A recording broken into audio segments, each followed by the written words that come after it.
Little golden tee action here. Try a visual. Hello, everybody. It's the day two, actually. Omaha high, low, 8 or better. I'm up a little bit early. I've been sort of addicted to the golden tee. Last night I played a whole bunch, and this morning I've been playing a little bit more. Kind of like a good way to take my mind off things. Nice, easy drive. So anyway, yesterday was a good day.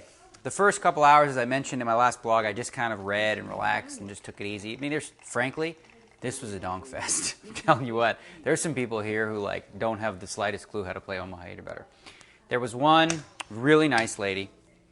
She's from Toronto. She was really new to the game. There was a sick hand where I had deuce 3, 5, 7. And the flop, it was 5-way action with a raise. The flop came 9, 10, deuce with one club. I had a backdoor flush draw. It got bet, call, call. I just took one off. Now the turn card came the 8 of hearts, so it's 10, 9, 8 of hearts. Now, let me make this putt. Now it's just checked around, of course. The river comes the jack of hearts. Now they all check to me, and I'm like, I gotta try. I gotta try to steal this one. So I bet 800. Everyone folds, like the big blind's thinking. Now the lady, she starts saying, oh, I think I'm about to make a big mistake. I'm like, you definitely are going to make a big mistake. You're seriously going to make a big mistake. You realize there's a 4 straight on board, but it's Omaha. You got to have 2 cards to make the straight. You can't just have one. That's only a pair. You got to have the queen and a card. And I'm like fighting my ass, just fighting to try and make her fold. So eventually I talk her into folding. She literally had ace 3, 4, 7. She had ace 7 high and thought she had something. So literally, if she called, I would have won anyway. So that pot got me up to about 13,000. And then I just cruised until I ran into this complete, like I said, the play was brutal. There's this hand. I want to make sure I get it right. I got it in my phone. Okay. I raise it up with ace. There's 2. I raise it up with ace, king, king, 5, double suited. Get this random dude to call. And it comes king, queen, 9. I bet, he raises me, I call, turn blank, blank, I check, call, check, call. I'm not going to go crazy with this top set. He's got 10, jack, jack, 4. That's like horrible hand in Omaha 8 or better, right? A couple hands later, the same dude calls my raise. This time I have king, king, 3, 5. And he calls me with ace 7, 8, 9. The flop comes queen, jack, 5. There's a player all in, by the way. He checks, I bet, with the 2 kings, queen, jack, 5. He studies for an hour with ace 7, 8, 9, like no hand, no draw, and calls. Turn comes a 9. Now he check calls again. River comes a 7 of diamonds. We put a backdoor flush, and he just fired out. He had 2 pair, which beat me anyway, but he's like no clue. Like diamonds got there, straights there, everything. Ooh, 9s and 7s. I must win. Queen jack 5. He made 9s and 7s. So this guy's got like 40,000. And then I was getting steamed up, but I ended up finishing the day with 27.5. Before that, though, I got to tell you, frankly, one of the most ridiculously silly new things that they've added at the World Series of Poker is this thing called round for round.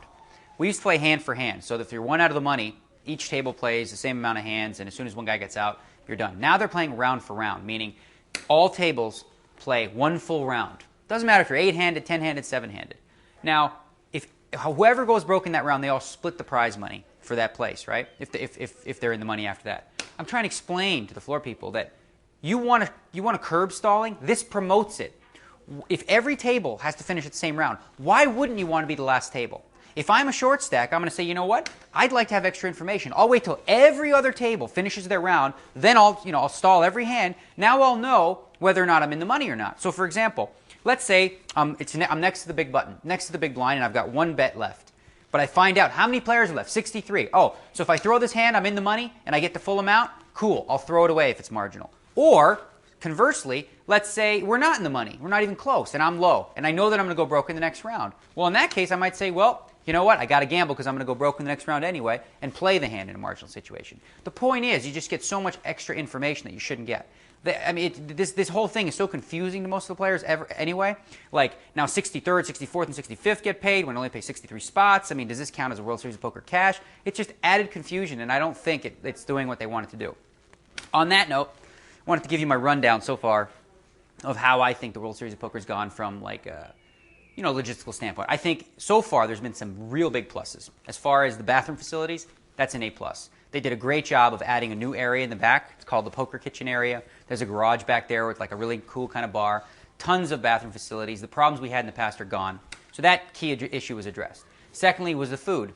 Not for me per se, but there's more than enough options now for people in that poker kitchen. It's quick and fast and easy for people who are on quick breaks. So that's been addressed. That's been fantastic. Most of what's been done at the World Series has been fantastic. I have a couple issues with two things. One being obviously the schedule, but this is something that the advisory board didn't have control over yet. I'm hoping to see next year's schedule revamped a little bit, where we have some more versatility with the schedule, not hold them every day. Also bringing back stud high-low. You know, they killed it. They've just basically taken it off the map. It's a great game. There's a $1,000 buy-in on the same day as another event. That's not going to fly. Also, the 5,000 limit hold'em has been a staple at the World Series of Poker for years. It's gone. They just took it out. Meanwhile, there's $2,000, $3,000 limit hold'ems. They also doubled up limit hold'em and Omaha high-low on the same day. There's a 3,000 Omaha high-low and a 3,000 limit hold'em the same day. What they don't realize is that players who play Omaha 8 or better limit also play limit hold'em. So your target audience are the same guys. So you're basically, you're going to split players. Players are going to go, I don't know what to play. And you're basically going to cut both events in half. Then they're going to look at the numbers and say, well, we didn't get enough players. That's because you took the same players and put them, you forced them to choose. So obviously the schedule is something that I'm not happy with, but next year, it's promising, because while this year's schedule is not great, I am happy about the fact that there is an advisory board council now with players who can give input, and I'm pretty confident it'll be changed. Other than that, there was one incident the other day where a floor man made a very, very silly decision. Rather than count stacks, how many stacks were left, there was some guy who was missing his chips. They added a whole new bag. It was a very silly thing. He should have just counted the stacks and realized that, oops, those are his chips. And what else was there? Well, obviously just this new rule, the round for round thing. I don't think it works. I think it's terrible. I think it's confusing. But it's something that it's not set in stone. They're willing to listen. I was having a pretty heated discussion about it last night, as were all the players. I mean, frankly, there's 3 players at my table that are short stacks, right? As soon as they heard with their 63 players, they're all like, oh, good, we're in the money. Do you think they're going to play a hand? No. Now they all know, because our table played slower than the others. So anyway, that's my little wrap of the World Series of Poker. So far, so good for me. I'm pretty much in the zone. I'm playing pretty well. I had a rough, 2 tournaments where I was out early, but that doesn't bother me one bit. And otherwise, I've been deep. My back's feeling better, too. Been stretching every day. So anyway, I got to get back to this Golden Tee game before I'm late. Oh, that's going in the hole. No, I missed it.